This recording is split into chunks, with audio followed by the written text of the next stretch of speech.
नमस्कार प्यारे दोस्तों, मैं इनकलाब भारती आपके अपने परिवार करियर गुरु क्लासेस में आप सबका हार्दिक स्वागत करता हूं और आशा करता हूं कि आप सभी ठीक होंगे।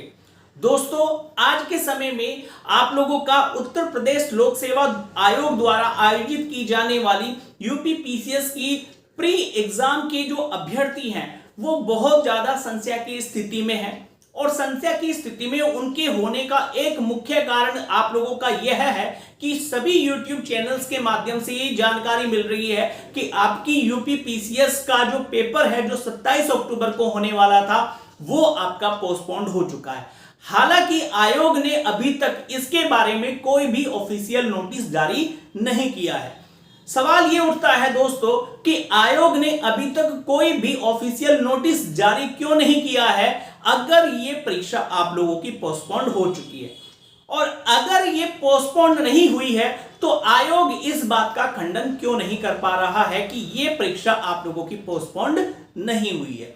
तो दोस्तों, इन्हीं कुछ बिंदुओं पर आज की इस वीडियो में हम लोग बात करने वाले हैं, तो वीडियो में हमारे साथ लास्ट तक बने रहिएगा आप लोग। और अगर वीडियो आप लोगों को अच्छा लगता है तो वीडियो को लाइक जरूर कर दीजिएगा। साथ ही साथ जो अभ्यर्थी हमारे YouTube चैनल को पहली बार देख रहा है वो YouTube चैनल को सब्सक्राइब कर लीजिएगा, बेल आइकन को दबा दीजिएगा, क्योंकि दोस्तों इस YouTube चैनल के माध्यम से आपको मिलती है बहुत ही महत्वपूर्ण जानकारियां।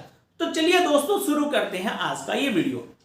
जैसा कि यहां पर यूपी पीसीएस प्री एग्जाम 2024 की बात कर रहे हैं, परीक्षा होगी या टलेगी, यानी कि 27 अक्टूबर को जो एग्जाम होने की बात आयोग के द्वारा कही गई थी वो आप लोगों की परीक्षा 27 अक्टूबर को होगी या नहीं होगी, इसके बारे में बात करते हैं। देखिए, जो हमें जानकारी मिली है दोस्तों, उस जानकारी के आधार पर अगर हम लोग बात करें तो अगर परीक्षा केंद्र पर्याप्त मात्रा में आयोग के पास उपलब्ध नहीं होते हैं तो उस स्थिति में आपकी परीक्षा 100% टलने के चांसेस हैं। और अभी तक की स्थिति यह देखी जा रही है कि आपकी जो परीक्षा है, परीक्षा केंद्र है, वो पर्याप्त मात्रा में आपके आयोग के पास उपलब्ध नहीं है।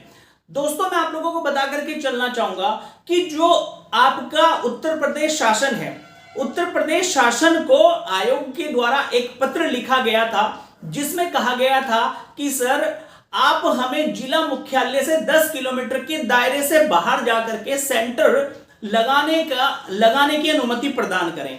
लेकिन शासन ने अपनी जो नई गाइडलाइन तैयार की थी परीक्षा कराने को लेकर के, उस गाइडलाइन के अनुसार आयोग की इस पत्र का जवाब यही दिया है कि भाई आप जो है केवल और केवल 10 किलोमीटर के दायरे में ही परीक्षा आयोजित करें, इससे बाहर जाकर के परीक्षा आयोजित नहीं कर सकते।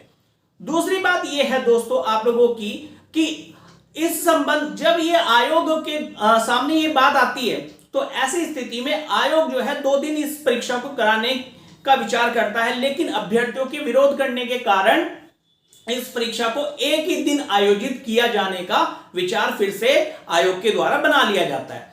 अब मैं आप लोगों को बता करके चलना चाहूंगा कि आयोग में चल क्या रहा है। देखिए, आयोग की में अगर चलने की हम लोग बात करें तो दोस्तों आयोग जो है आपकी जितने भी सेंटर्स हैं जो जिला मुख्यालय से 10 किलोमीटर के दायरे के भीतर पड़ते हैं उन सभी से संपर्क करने की कोशिश कर रहा है।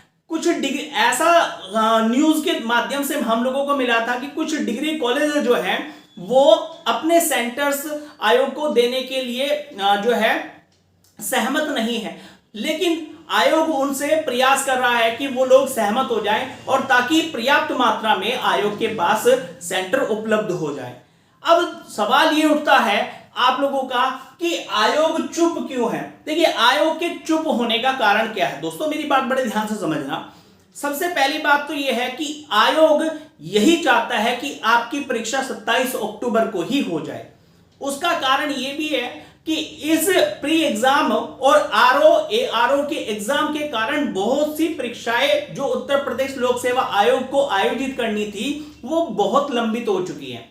ठीक है, तो इस वजह से आयोग इन दोनों परीक्षाओं से निपटना चाहता है और यही चाहता है कि आप लोगों का ये परीक्षा जल्दी से जल्दी समाप्त हो जाए। इस संदर्भ में आयोग आपका लगातार सेंटर्स से बात कर रहा है जो हमें जानकारी मिली है और जैसा कि आप लोग स्क्रीन पर देख भी पा रहे होंगे। ठीक है, और साथ ही साथ शासन से भी अनुमति प्राप्त करने की कोशिश कर रहा है कि जिला मुख्यालय से बाहर जाकर के 10 किलोमीटर के दायरे से बाहर जाकर के भी वो सेंटर बना सके, ताकि जो है ये परीक्षा आपकी समय से आयोजित हो सके। अब सवाल ये उठता है दोस्तों आप लोगों का, क्या परीक्षा दिसंबर में ही होगी? तो मैं आप लोगों को बता करके चलना चाहूंगा कि भाई अगर आयोग के पास पर्याप्त सेंटर नहीं होते हैं तो ऐसी स्थिति में आपकी 100% परीक्षा दिसंबर में ही होगी। लेकिन दिसंबर की कौन सी तारीख को होगी ये भी अपने आप में सवाल है। तो दिसंबर की या तो आप लोगों की जो परीक्षा है दिसंबर में वो 8 दिसंबर को होनी संभावित है, 8 दिसंबर को होनी संभावित है। और 8 दिसंबर को मैं क्यों कह रहा हूं, क्योंकि दोस्तों इसके बाद में आप लोगों का 15 दिसंबर को इसलिए नहीं लिया जा सकता एग्जाम क्योंकि इस टाइम में आपका सीटेट का पेपर है। और आप सभी को पता होगा कि 22 दिसंबर को यूपीआरओ और एआरओ की परीक्षा प्रस्तावित है। तो ऐसी स्थिति में आयोग के सामने इस परीक्षा को कराने का सिर्फ और सिर्फ एक ही विकल्प बचता है और वो है आप लोगों का 8 दिसंबर। तो दोस्तों उम्मीद है आप लोगों को जानकारी पसंद आई होगी। तो मिलते हैं नेक्स्ट वीडियो में कुछ नई जानकारी को लेकर के, कुछ नई खबरों को लेकर के। आज की इस वीडियो में इतना ही, धन्यवाद।